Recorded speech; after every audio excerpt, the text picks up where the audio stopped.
Hi there, my name is Becky Grimwood and I'm a third year psych major. For my assignment, I'm doing option number 3, a science-based opinion. The topic of my paper is on people who commit a crime but are deemed not criminally responsible due to mental disorder, or NCRMD. I'm also researching different aspects of their release that may contribute to recidivism, which is reoffending after their release. I chose this topic because I'm really interested in mental illness and its impacts. I plan to go into counseling psychology and have a lot of empathy for those affected by mental illness. I also grew up in Prince Albert, which is pictured here on the slide. Tansy was discussing PA a couple weeks ago regarding its high concentration of youth gang members. PA also has a lot of people who are homeless or in poverty because of mental illness. Growing up, I often saw people who were obviously not mentally okay doing things like stealing, vandalizing, and breaking the law in other ways. I often wondered if these people were really aware of what they were doing and how they were going to get better since they were in poverty. Seeing the effects of mental illness in my city over the years really got me asking critical questions about the topic, and I always want to learn more, so I chose to do that by writing this paper. Before I dive into the articles, I'll give you a summary of this topic and some background information. Only about 1% of defendants in court use the NCRMD defense, and only a quarter of these cases succeed. In court, the issue of mental stability may only be raised after the accused has been found guilty or after the accused says that their mental state is a problem. To prove that the accused is not criminally responsible, the accused is assessed using different scales, and an expert decides if the results indicate criminal responsibility or not. If they are not criminally responsible, there are 3 options for the accused, which are decided by a review board. The first option is absolute discharge, so the person is allowed to go into the community normally with no restrictions on their life. This only occurs if the accused is very unlikely to reoffend or harm the community. The court can also order a conditional release, in which the defendant is released into the community but with certain conditions, such as not having guns, or they can only live in a certain place, etc. If they break these conditions, they can go to jail or be put in a psychiatric facility. The third option, for the most severe cases, is to have an offender sent to a psychiatric facility.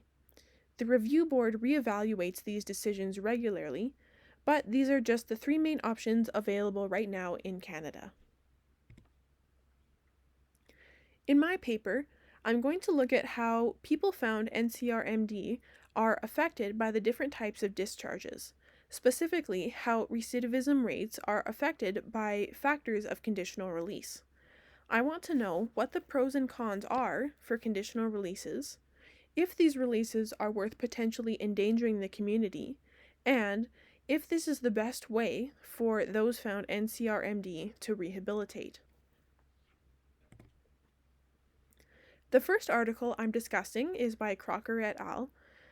These researchers studied how people found NCRMD are processed by review boards and what factors influence which discharge decisions were made. One phenomena they discovered was that even though these people are not held criminally responsible for their crimes, they are still treated like they are. A major factor determining what type of discharge the defendants received was the severity of the crime they committed. Conditions of the discharge for people who committed more severe of a crime more often included detention-like conditions for their release. This article is relevant to the thesis of my paper because this is a factor relating to the conditional release of those found NCRMD, and the detention-like conditions could affect these more severe offenders. It poses the question, is this related to, or does it result in higher rates of reoffending? This question is actually answered in the next article.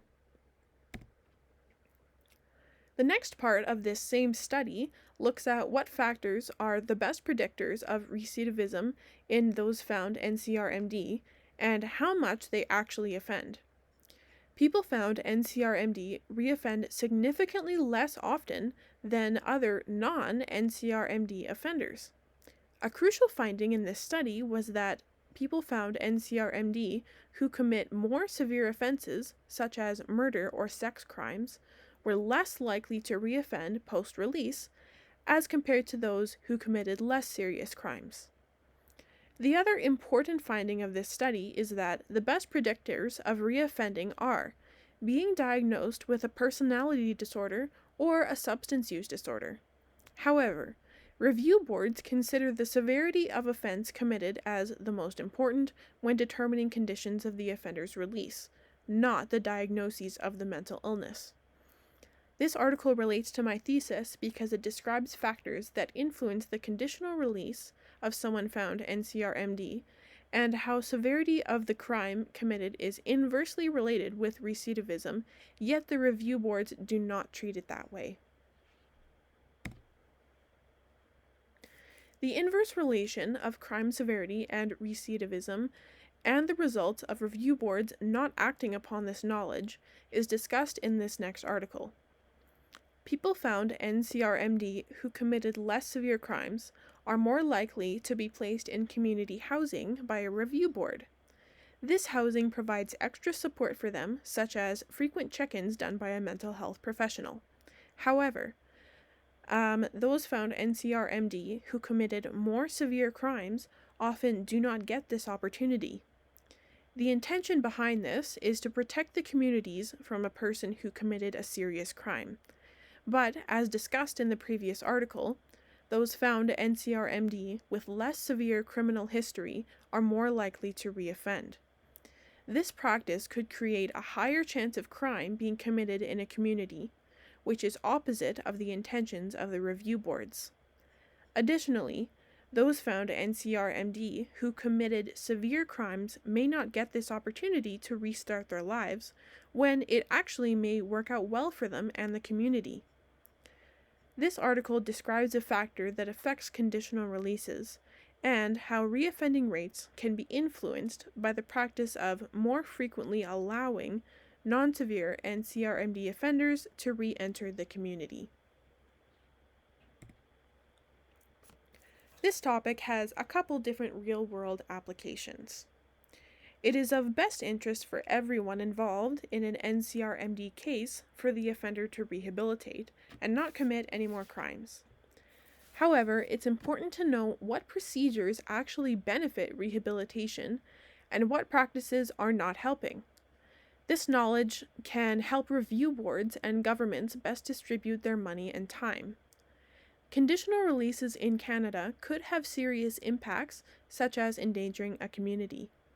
If these conditional releases are done in the best way possible, it reduces the risk of a crime being committed. Knowing how different aspects and procedures can affect the mental health and life trajectory of those found NCRMD after their conditional release is also important. It would be quite unethical if review boards were or are uneducated about the effects of conditional releases on vulnerable people. Being aware of the pros and cons of different terms of conditional releases can help review boards set up a person found NCRMD for a better future. Thanks so much for listening to my presentation, and I hope you have a great rest of your day.